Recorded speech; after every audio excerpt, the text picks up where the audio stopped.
Special good morning to our listeners. Special good morning to our viewers. Welcome to today's edition of To The Point. GT, your host with you this morning. Good morning to those of you also via our social media platforms, the Facebook page, YouTube channels. Good morning and welcome. Of course, we have an interesting conversation lined up this morning. For today, we're talking recognizing fathers in policing. And we're probably going to intermingle, the roles of fathers in general also as we go through our conversation this morning. Let me say good morning to the officers in the studio. Good morning, gentlemen. Of course, it's a regular. I don't think any other formal introduction is necessary. You understand? Good morning. How's everybody doing? On a rainy Thursday morning. Rainy Thursday. Yeah. But it's beautiful. Yeah. Well, it's my kind of weather conditions too. I like it when it's like that. I mean, I like the little sunshine at times, but, when it's like cool like that, I could work with that. I could work with that. All right. So as mentioned, our conversation this morning, today we're shining the light of how I could say on that unique group of parents. Right. In particular, we're talking about community and parents, and in the community, and fathers who bear the badge, if I could put it in that way. Right. Fathers who bear the badge. It's a demanding, often dangerous 24/7 job. But whatever happens when the shift ends, what happens? And I see fellas you say, what happens when the shift ends? The uniform comes off and the role of dad begins.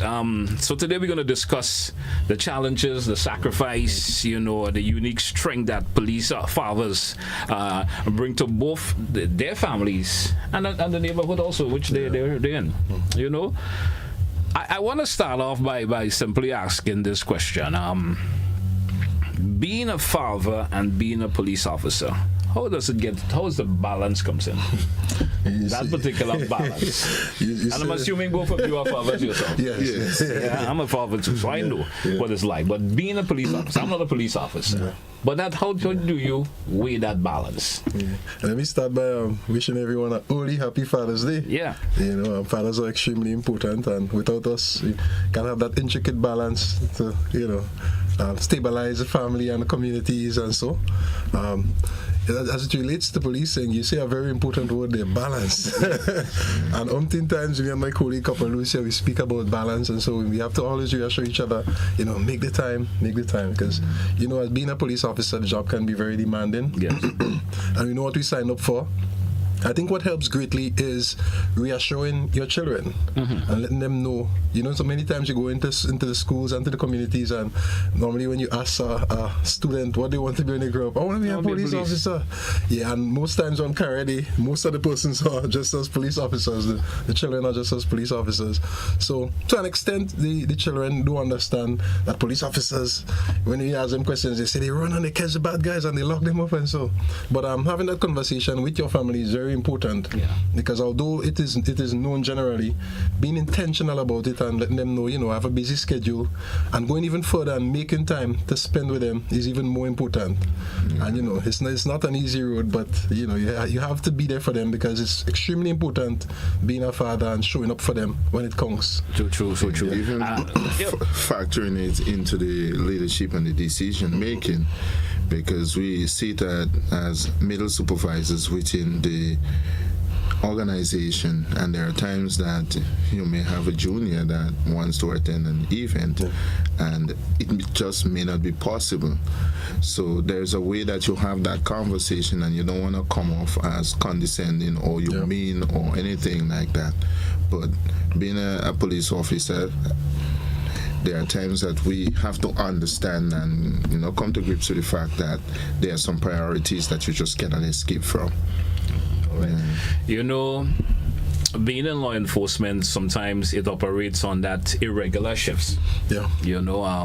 Sudden calls, we have the option, the sudden calls out, the overtime.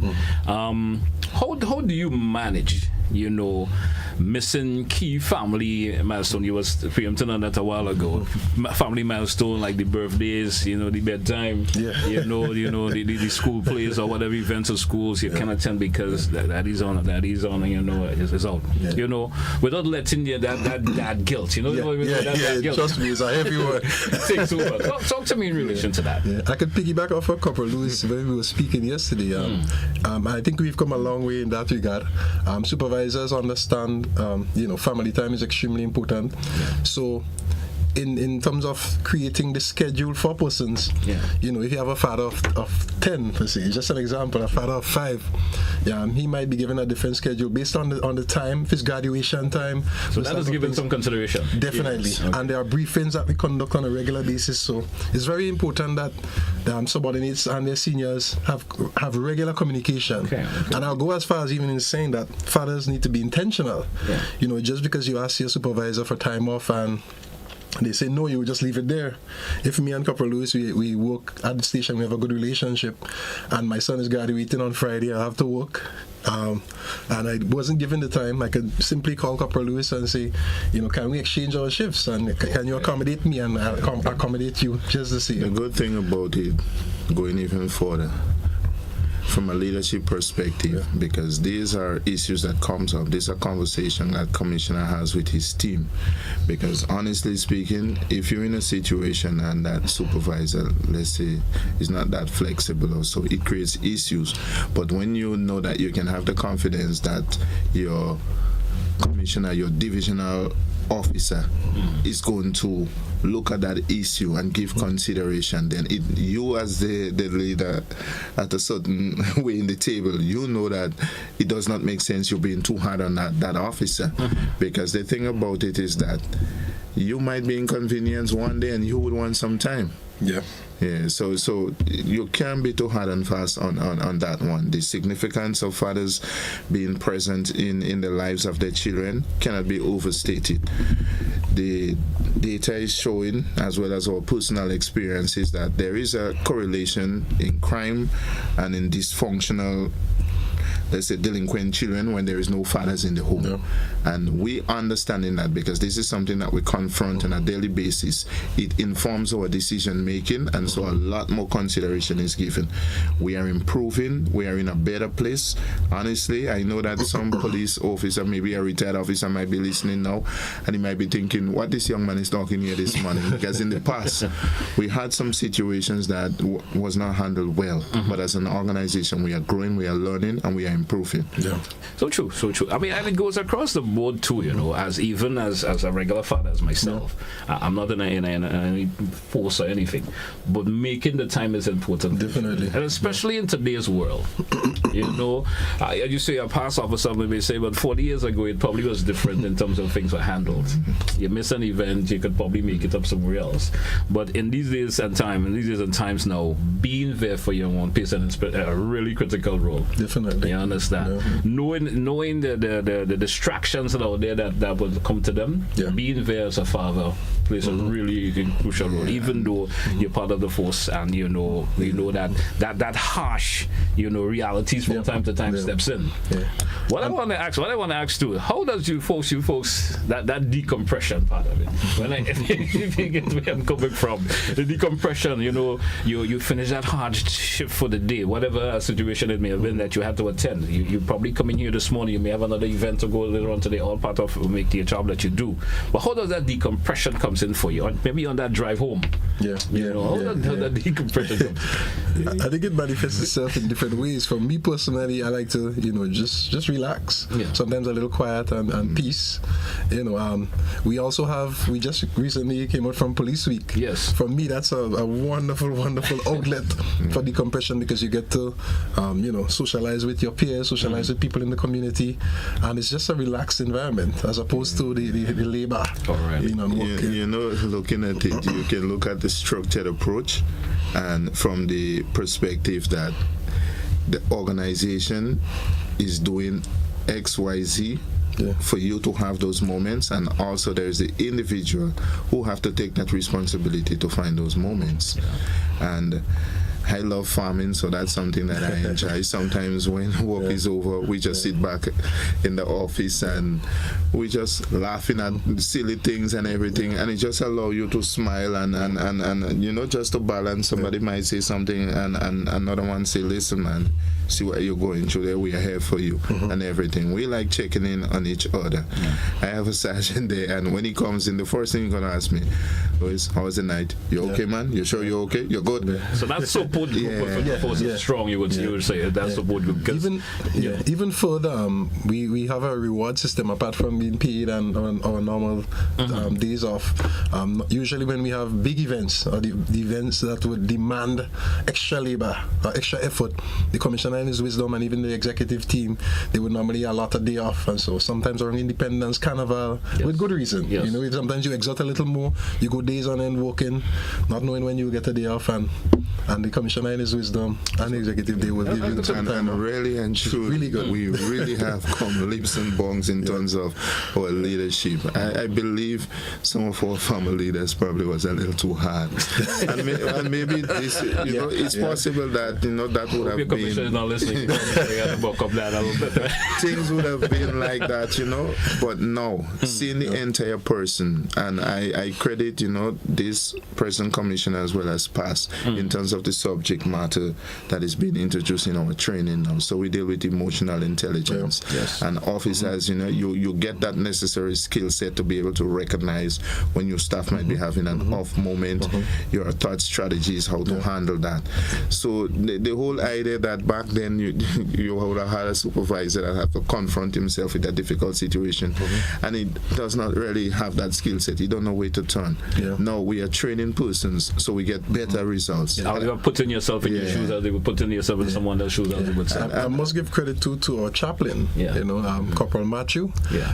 You know, we are a praying nation, we are a Christian nation. We have been from time immemorial. I know Corporal the service. I'm leaving you with that. To where we are, but still, you know, foundation-wise, we are praying people, and the chaplain from time to time, he's like our own psychologist. He will come around, our own therapist. He will pray with the different departments, you know, put God first, and you know, he always checks up. And it's structured, so then you get that result. For example, I have another question I want to ask before we do for a break. Let me just ask this one. Now, what unique parenting skills would you say has policing taught you? When we say that, such as, you know, advanced, you know, patience when it comes to that, such as, you know, crisis management, you know, a way of de-escalating things, we say, and such like those actually make you a better father in terms of being a police and being able to do these things? I'll tell you from my perspective, what policing has done, it has stripped away my ignorance. All right. Now,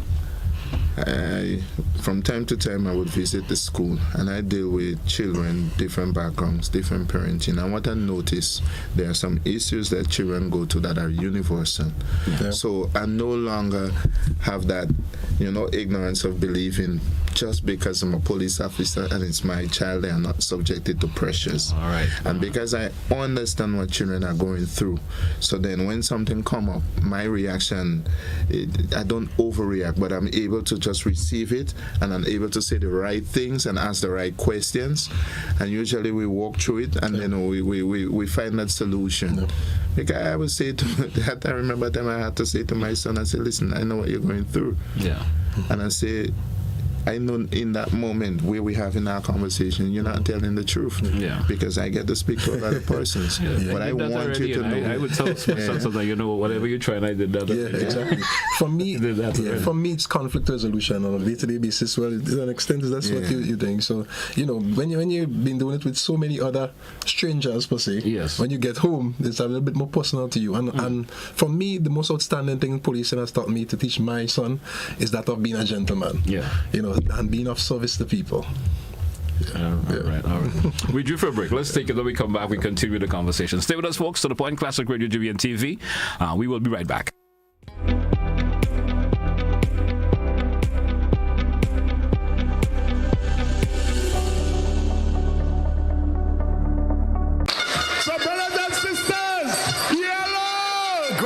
The month of June will come alive. 4 years ago, we made a decision to move our nation forward. Now, we are stronger and more determined than ever before. Unity is strength, and we getting stronger. On Sunday, June 21st, the National Democratic Congress invites you to the biggest celebration of progress, hope, and the people-centered leadership at the Monrouge Plainfield for the NDC's 4th anniversary mega rally. Yellow fever. Under the powerful theme, 4 years stronger, you, me, us. Thousands will gather in one voice, one heart, and one vision for Grenada's future. Now we give them yellow, yellow, yellow, yellow, yellow, yellow. Yellow fever. Come hear the leadership shaping tomorrow. The Most Honorable Prime Minister, Dickon Mitchell, Honorable Andy Williams, the South Boss, Honorable Ron Redhair, Senator Claudette Joseph, Honorable Philip Telesford, and more. Experience live performances, electrifying energy, powerful messages of transformation, and the unstoppable spirit of the people of Grenada as we celebrate fathers across the nation and the world. Contact your constituency office for transportation. Bring your flags, bring your family, and most importantly, bring your yellow. Sunday, June 21st from 5 p.m. NDC Mega Rally 2026. 4 years stronger. You, me, us. Things happening. The Ministry of Agriculture White Potato Production Initiative is an OECS sub-regional project aimed at reducing Grenada's reliance on imported white potatoes, which in 2025 had an imported value of over 4.5 million EC dollars.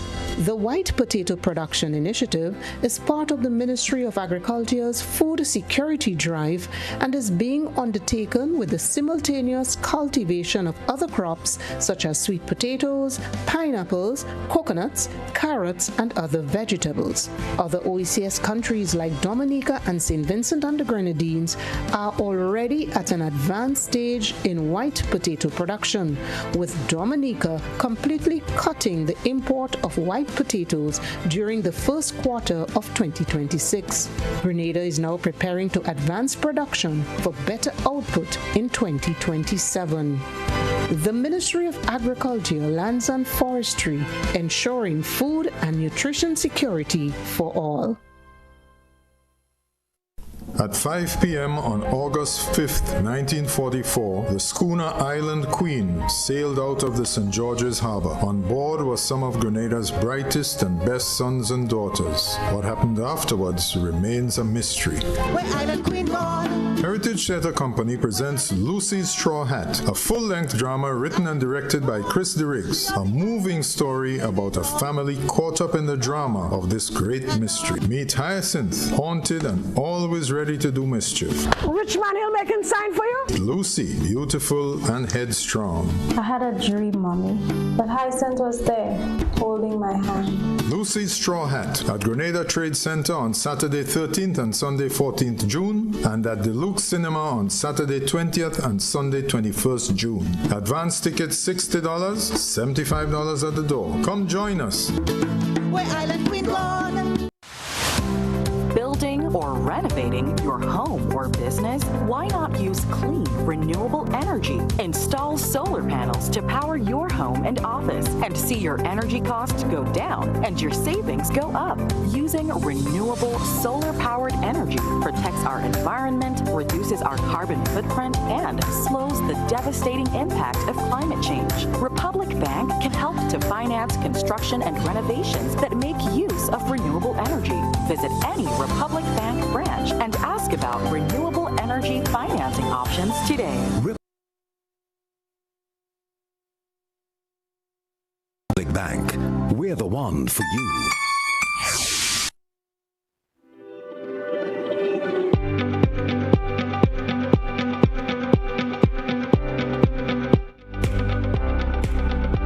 Welcome back to our listeners. Welcome back to our viewers once again. It's To The Point Classic Radio, GBN TV. Welcome back, officers. Of course, our conversation this morning, of course, we are highlighting, or recognizing, per se, fathers in policing. My second segment of questions for you is, children of law enforcement officers often carry an underlying worry for some reason. I wonder if you understand me. I'm going to this underlying worry. Daddies are police. Yeah. Of their parents, especially when it comes to their parents' safety. Yeah. How do you talk to your children in relation to your job? Of course, as let's say an age appropriate way of to reassure them that while maintaining a level of transparency in that also. Speak to me of that.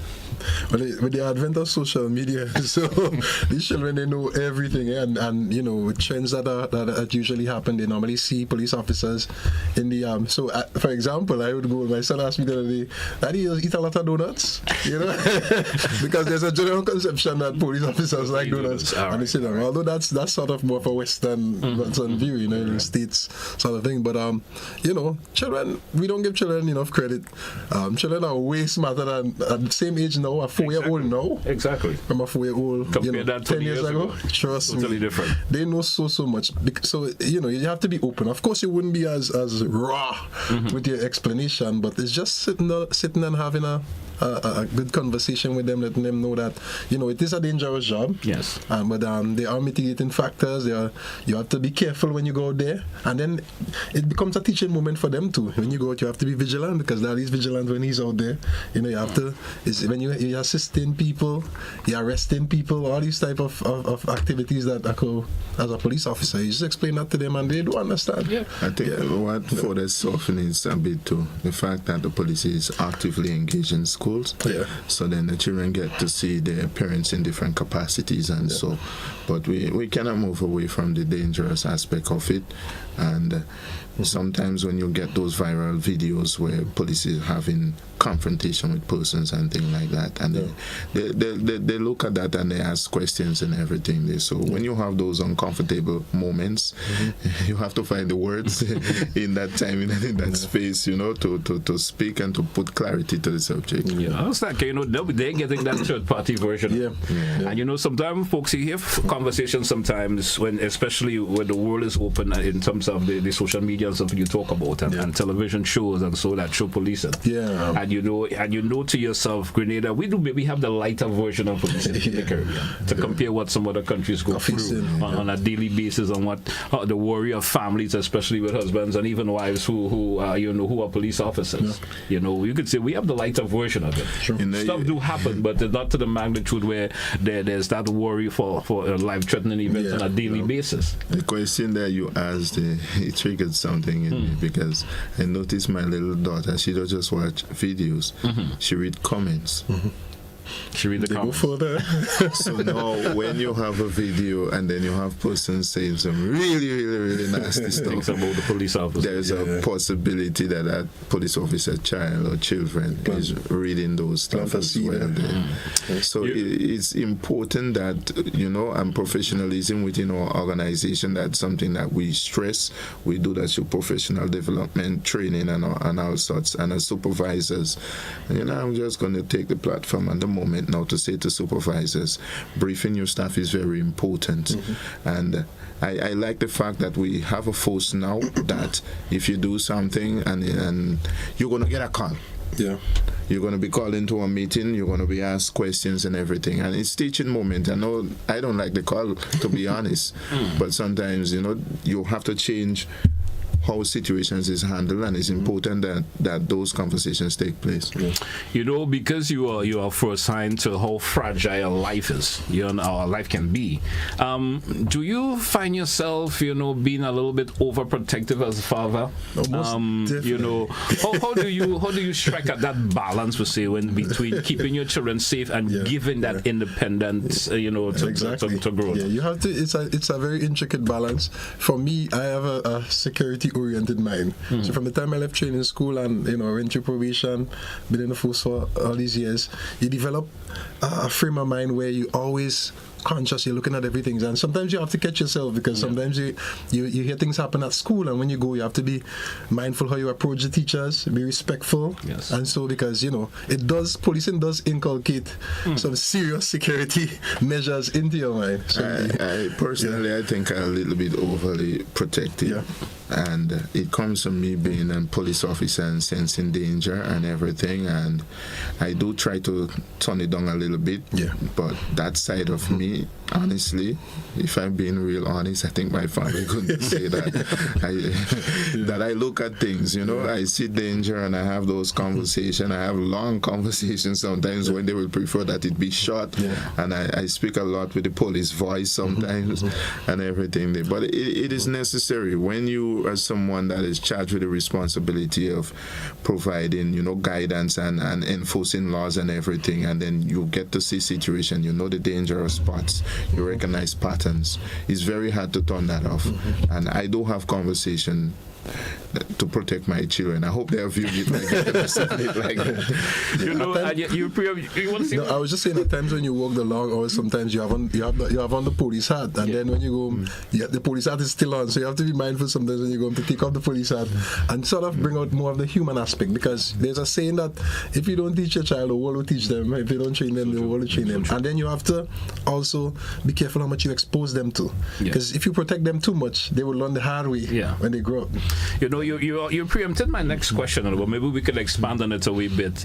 In today's social, climate, the public perception of law enforcement can be heavily scrutinized, per se. When I say that, how do you guide your children when you mentioned when they encounter, the comments? And and the complex media narrative, especially when in relation to police, the police in town. How do you cover that, per se? I like to have those big conversations, and sometimes I say to I have a little 7-year-old that has challenged me, and I just say to her, can you imagine being the daughter of the Prime Minister? And she would say, what do you mean by that? I said, well, if you were the Prime Minister's daughter, you probably wouldn't be able to walk the road by yourself. There's going to be a security detail and everything there. And I say to her, when you do an important job, tough questions come with it. Tough comments come with it. There is some scrutinization. Persons say ugly stuff, and you have to be mindful of that. But know that your father is who comes home, who holds you, who supports you, and this is what you focus on. And because you must do those things there. Honestly, sometimes I believe the public could be really, really, really nasty in terms of, but we also understand that persons have to have an opportunity to vent as well. So you can't take that away. We're not living in a bubble. And when you still come to that recognition, then you deal with situation when it occurs. I think it starts with us too as law enforcement. It's our responsibility to manage that perception of the public and let persons understand that even if an isolated incident happened, things do happen. Police are human beings too. Exactly. And it doesn't reflect. It doesn't reflect, the ideology of the whole Royal Grenada Police Force. And the Commissioner times says this, and he's always extremely upset when some of these things happen, because we preach a lot of community service and emotional intelligence, being able to deal with situations and not be overwhelmed emotionally or by the actions of other persons. So we've made great strides in recent times, and I think we are ongoing. As a matter of fact, this is a good time to insert a project that we're working on called Daddy's My Hero. And the deadline is on Friday for submissions of videos, but we have gotten some videos already. So this project entails students of various schools sending in a video, a poem, any sort of artistic type of activity, and recording it for about 30 seconds. Okay. So they send it in and we post it up saying why the dad is their hero. All right. And then we have persons voting, and we have some very attractive prizes for the winner. They have some prizes, I think. And I'm just thinking to myself, when I look at some of those prizes, we got to do something. I want to get in there. It's really, really, really, really nice. Is it open to all fathers in general, or is just fathers of police officers? Oh, no. Everyone. All through the trial and state, all the schools, both the primary and the secondary. And I still believe if you are a child of child age and everything, and you want to put a video out there, the thing about it is that the public would be deciding who wins the prizes. So definitely, you can put some more there. there. Yeah. We've been some of the videos. Wow. Grenadians not emotional. Our whole concept of things have changed a whole lot in Grenada now. You know, folks would probably be a little more secluded about nowadays. They tend to be a little more outgoing. Exactly. And the ability to articulate and express themselves, that is truly wonderful. It's amazing. And I mean, it all sounds good for the future of the island and in general, Definitely. in terms of the community and policing in general. It all sounds good. But we drew for a break. Let's take it when we come back. We get into another segment. Stay with us, folks. To the Point, Classic Radio, GBN TV. We will be right back. Don't touch it out.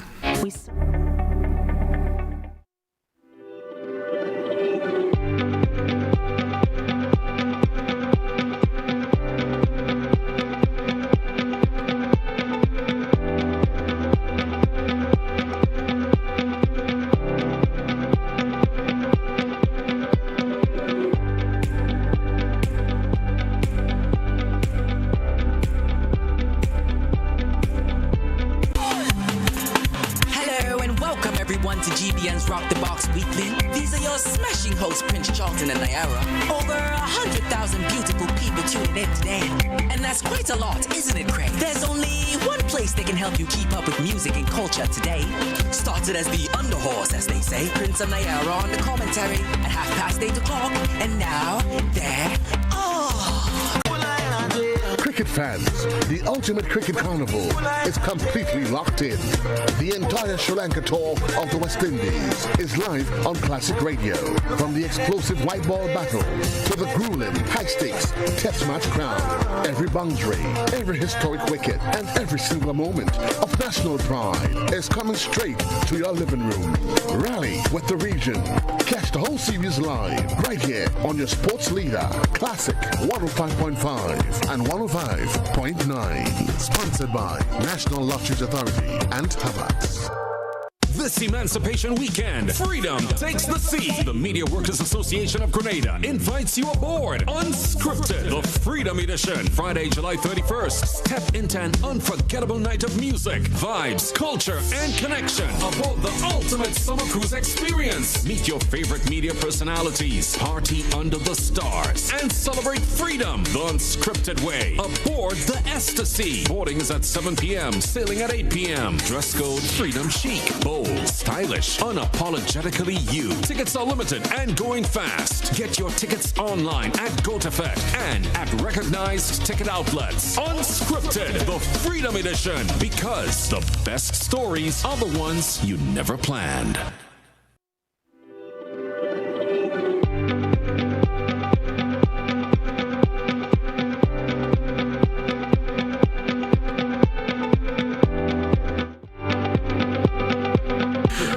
Welcome back to our listeners. Welcome back, viewers. It's To The Point, Classic Radio, GBN TV. Of course, the officers are with us this morning from the Community Relations Department, and our conversation is essentially based on recognizing fathers in police, and it definitely seemed to be an interesting conversation thus far, because I know there are listeners and viewers who probably think of police officers as being something totally different as a father. Yeah. You understand?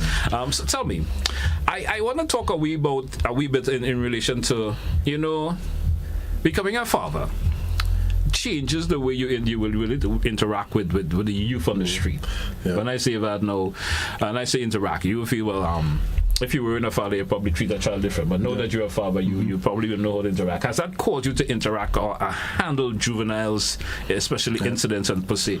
Do you find yourself looking at young people you encounter through the lens of a parent now, especially when you're dealing with the situation of juveniles on the street? Yeah. Do you find as a father, you're a police officer, but you're a father, do you find looking at them in the lens of a parent now? Yeah. Talk to me. Being a father and a police officer, I would say being a father significantly affects how you perceive persons out there. I think you have a greater appreciation for what a young person can go through at that age, and what they are susceptible to, the influence, the peer pressure and those type of things. And it gives you a greater appreciation in terms of patience You know, as a matter of fact, Couple Lewis and I, we go to a lot of different schools with a lot of our colleagues, and sometimes even when you see a lot of what the children are going through, you know, you go a little further in trying to assist them. Sometimes we have adopted students in the past, we've assisted them, and we've seen the growth, and I think that was brought about as a result of being a father and having an appreciation for them. I like what you say. There was something that we used to experience as law enforcement. From the time you enter the school compound, somebody's going to call a child and say, well, I'm glad that the police is here, and we're calling the police to you, and then you see that child look apprehensive. We have gone past that. When the police come in, we don't want to be an agent of fear, but we are there to have conversation, to speak to children, to spread that love message, to spread that peace message, and so just encouraging children and showing them that they can be better, and that is important. And the fact that when you experience the joy of being a parent, and then you yourself have a child who's getting some things right, some things wrong, falling down, you're picking them up, it gives you that extra patience. And you're better able to deal with situation, because sometimes you're able to just move away from all the emotions, all the disturbances, and just see a person, see a child that is in need of help. And what happens too is that you focus more on the root cause of the problem, because a lot of, as Corporal Luce rightfully said earlier, lack of fathers or absentee fathers in the home is linked to, you know, emotional distress, behavioral challenges, and even lower academic achievement with children. So when we're able to pinpoint those things in terms of be a father to the fatherless, we see a lot of turnaround, a lot of changes. As a matter of fact, I went to one of the schools in the south the other day, and I was speaking to the principal. She was saying that she had a recalcitrant child. He was behaving very deviant, and she asked him to write a letter, just write. And when I read the letter, I almost became teary-eyed, because he was saying that he was behaving up until his father left, and he doesn't have a father figure. He doesn't have anyone to go fishing with him, and you know, it was very emotional for me. So, you know, since then we've had conversations, and we're looking that we can assist him in that way. And when you're looking at the social media, could you imagine if you're looking at your friends' feeds, and then they are with their fathers and they're doing things, and then you start feeling like he's isolated. So that's a good moment for we to encourage. Exactly. You see the absentee father, you got to look at yourself and everything there. And to the one that believe that if you send the money, that's okay, and then you have no involvement in your child life, really and truly it's not okay. You need to have those moments and have that conversation. And yesterday we had to deal with a particular conversation where somebody look at the fact that their mothers sometimes, because they may have an issue with the father, they try to keep the children away from the father. And I always say that you don't, if that father is dangerous towards the children, I would understand that. In the absence of that, I think you need to resolve your issue as parents to parents, and not use the child as a shield or a pawn in that situation. I mean, you have to, particularly I would say, you have to know the cutoff point where the issues between parents should not be affecting the child. And then parents should not be airing out everything in front of the children, or you want to influence the child to pick a particular side. You don't do that. You're going to tear the child in half. And it builds a lot of trauma for the child too. You don't forget these things, and I'm sure each one of us here remember something from our childhood in relation to our parents. And then we have to look at cognitive development in that child, and the ability to process stuff. As they get older, they might be able to understand an emotional issue, but at the earlier age, even if the father have to leave home for a reason, that child, to him, that is just not home. So all those things you want to look at and everything, and it's important to have that conversation, even in a separation where parents are to split. Try to have one conversation with the children and explain, well, things ain't working out and everything there, and reassure them it's not because that they don't love you. Those things are important. I just want to big up the father figures also, GT, because even I'm grateful for a lot of senior officers. You know, even some of my colleagues, sometimes they teach me so many things, and I look at them as fathers, and I learn so many things that I can impart onto my son. And you know, apart from having my biological father, being in the police force and seeing so many fathers, sometimes they would come, they would say, how you doing? You need any assistance? I find you look a little stressed today, she leave you out. You know, these kind of things, it's fatherly, and it really, really helps in the development of young officers. So I want to encourage officers there to, you know, have a mentee and be fatherly to them. And you know, and this, as you mentioned, is leading to my next question. You know, they're preempting my questions this morning. Why is it so crucial for the public to see police officers not just as enforcers, but as family men and mentors? Why is it that is so important? Well, I'm going to tell you what. I want to go back in time a little bit. There was an old adage that the police is never there for their children, and police have children all over the place and everything there. And I don't think people were just saying this because they were being idle. There might have been situations. But one thing that I can say to the public now, Commissioner, as well as the senior leadership, they have made conscious effort to have police officers be present in their children's life, whether facilitating the time off or not. Plus, if there is a situation and you have a police officer that is not taking care of his children, Commissioner is going to summon you. He's going to speak to you. So you're not going to be allowed to get away with that. No, the fact that that particular behavior is not celebrated, we start cutting it off. So then you see fathers being responsible now within the force and everything there. Another thing that we do very well as an organization, Father's Day, I'm certain Commissioner is planning something, because this is something that always happens. Headquarters is going to bring all the fathers together. We're going to have those conversations, those encouragement. We do it for the Mother's Day as well. So it sends a nice picture. When you see senior leadership, it starts from the top and it trickles down. Being that example. It's hard for you as an up-and-coming officer now to deviate and go in some different direction. So we have those conversations. If somebody is failing to take care of their children, somebody's going to put a hand on you and say, what's up with you? What's going on with that? That is not what we do. Definitely. Now tell me, as police officers, fathers, what are those challenges that you encounter from time to time that, sometimes making you feel, well, maybe I should do one or the other? Should I really continue being a father, which you're supposed to continue being?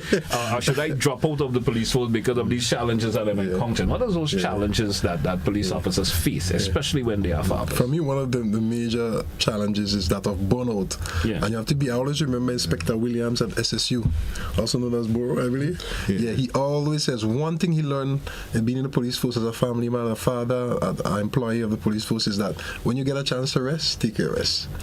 Because it's a job that you can be called upon anytime to function.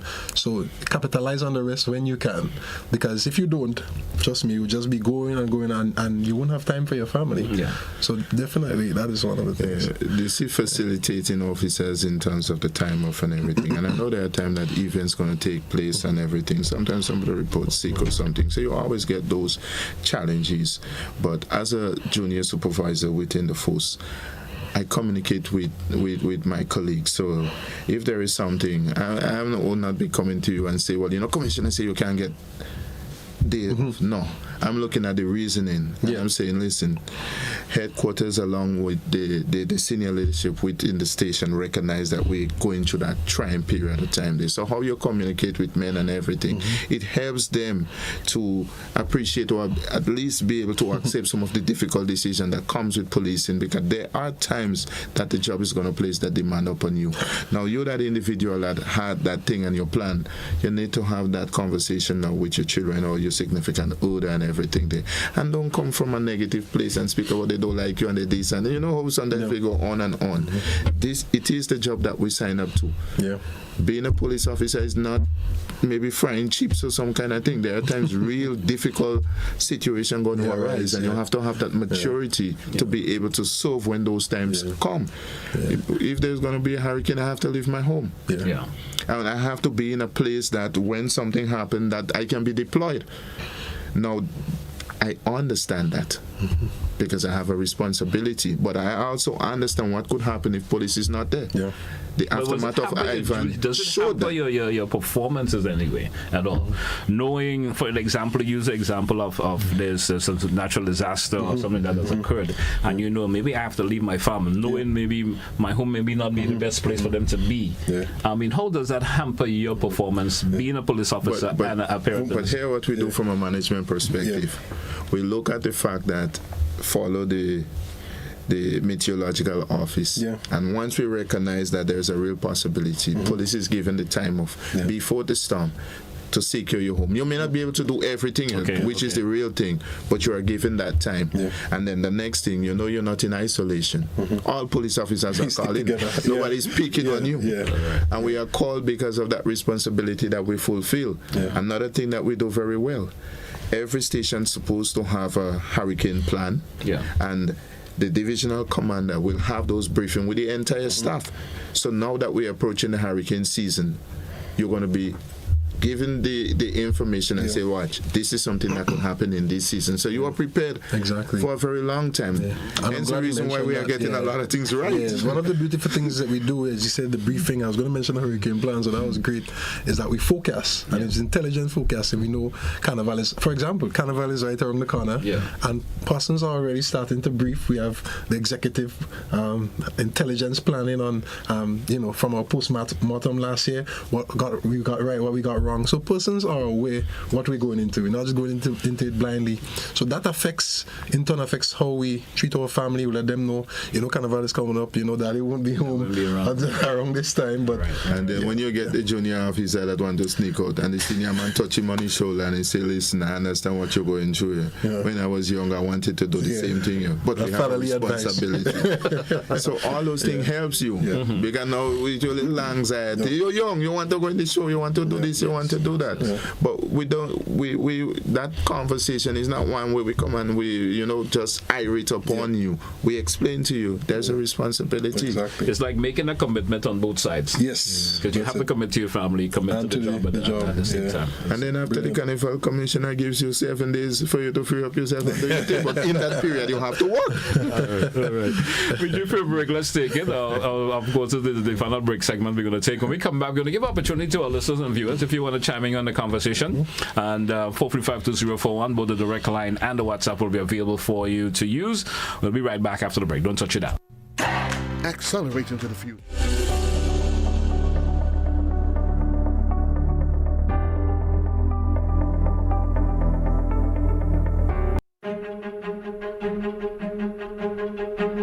Before the digital age, before the world moved at the speed of a click, there was a signal connecting a nation. In 1986, a journey in broadcasting began in Grenada, a journey that would grow into a trusted voice across the country. For 40 years, through radio and television, we've been there for the stories that shaped our nation, the news that mattered, the voices that informed us, the moments that brought us together. Your stories, your voices, your moments. The Grenada Broadcasting Network, 40 years strong. One nation, one network. Grenadians at home and abroad, the National Democratic Congress proudly invites you to the mega rally on Sunday, 21st of June. Under the theme, 4 years stronger, you, me, us. You, because we care. Me, because I have a responsibility. And us, because we all have a part to play in building Grenada. Bring your flags, bring your family, bring your yellow, and be a part of the 4-year celebration, transforming Grenada's future. Sunday, 21st of June at 5 p.m., Monrouge Plain Field comes alive. NDC Mega Rally. You, me, us. When the man say that he blacking out, what you think it is? Yellow fever. Yellow fever. Whoa, we give them yellow fever.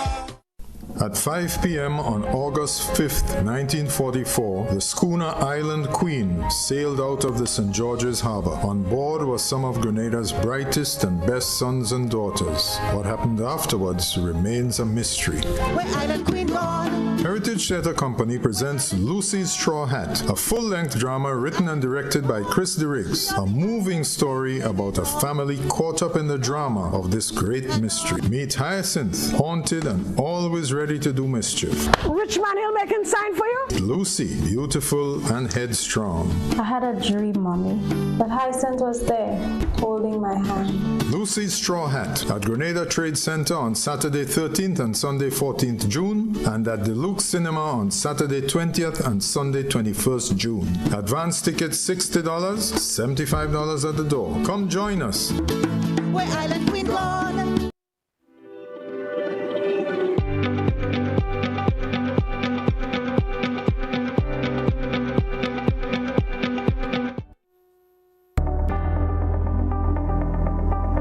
Welcome back, listeners. Welcome back, viewers. It's To The Point, Classic Radio, GBN TV. As mentioned, the lines are open, 435-2041.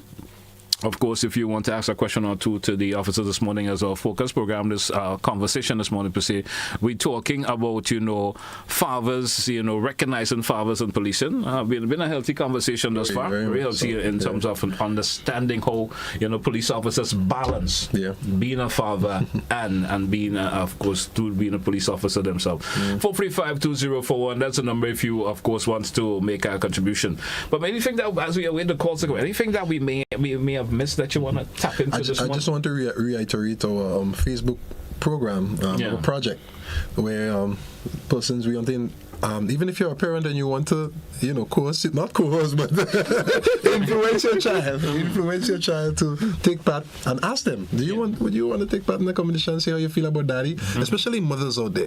We were talking yesterday and we want mothers, girlfriends, spouses, make this Father's Day a very special one.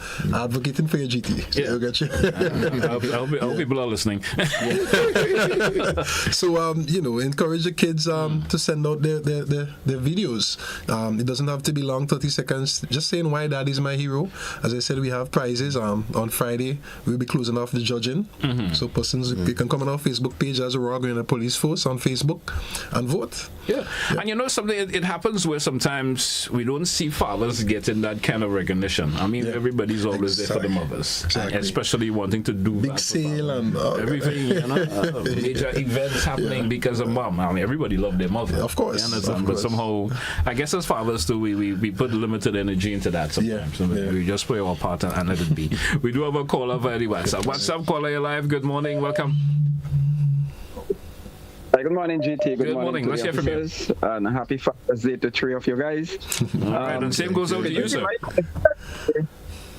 All right, thank you so very much, GT. Okay, my question, I know the two police officers, they say they are fathers. And let me suppose like they get a call, right? And it's somebody around the same age with their children, maybe one of them or two of them same age. All right, I want to know how they will approach that child. I've seen that the problem that child may be having, like he didn't raise with the father, and the rebellion is because of not having a father in the house. So I want to know like how they're going to approach that child, how they're going to nurture him, and maybe after, if they're going to have a follow-up with him, maybe they could become like the role model for that child.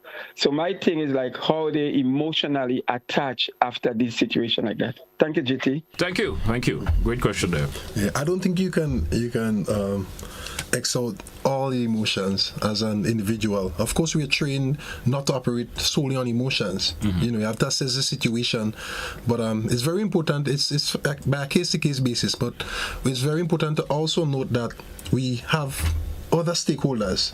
So it's not just us. Based on the situation that the child is in, we would sometimes contact CPA, the Ministry of Social Development, and we would come together and try and solve that situation to the best of our knowledge. And of course, we would definitely have follow-up.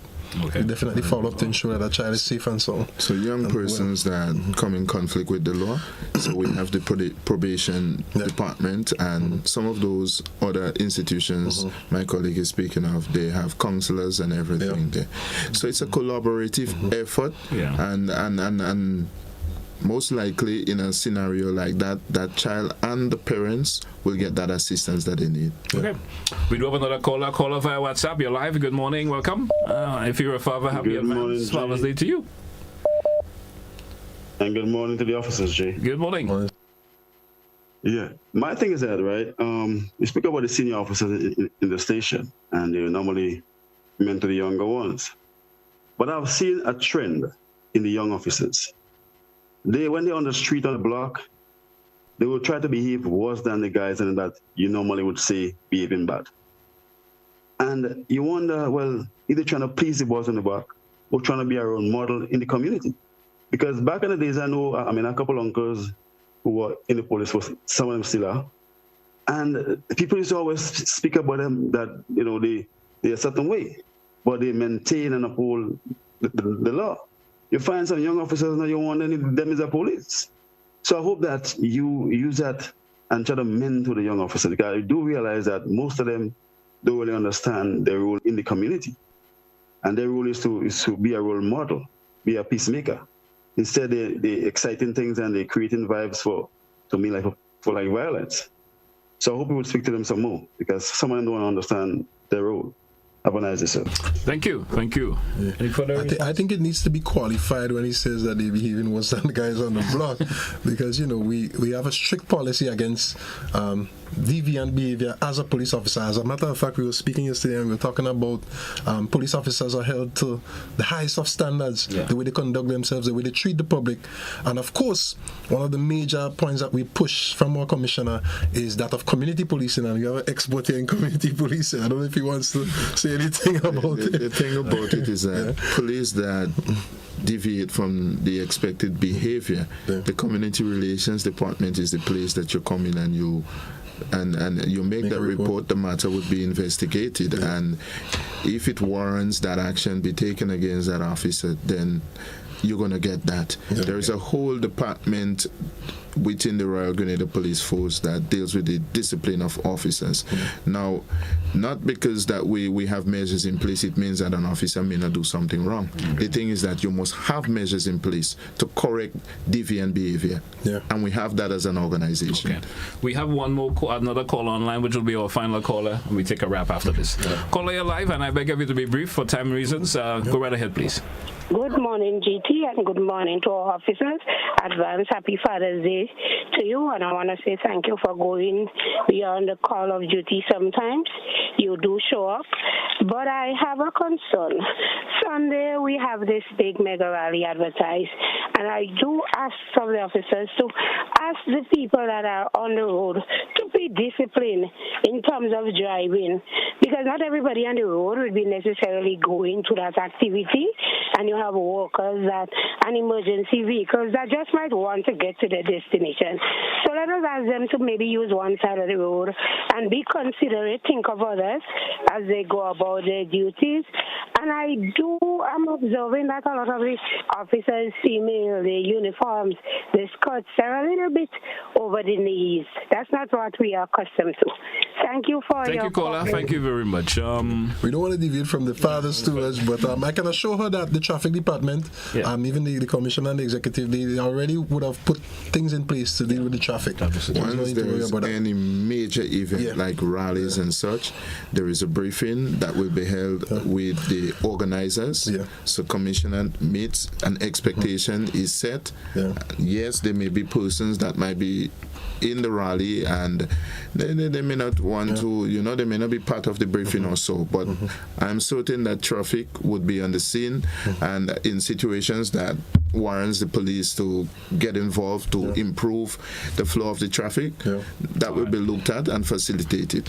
Gentlemen, we get to the stage where we have to take a wrap for today. Anything in closing before we take a wrap? I just want to wish all the fathers happy Father's Day in advance and continue to do a wonderful job, gentlemen. I know some of you don't get the kudos that you deserve, but take it from me, you're doing a great job and continue to do a great job. And those who are not doing a good job, you need to pull up your bootstraps and get to it and be a good father to your children. Take care of them. I think that's great advice. Anything in closing? Yes, I want the videos to come in. You still have some time, so to the parents or the mothers, work with the children, let them send in the videos. That is my hero. That is truly a hero, and we really want to celebrate that. Hope no fathers try no Superman stuff. That would be creative. You never know when we stand out.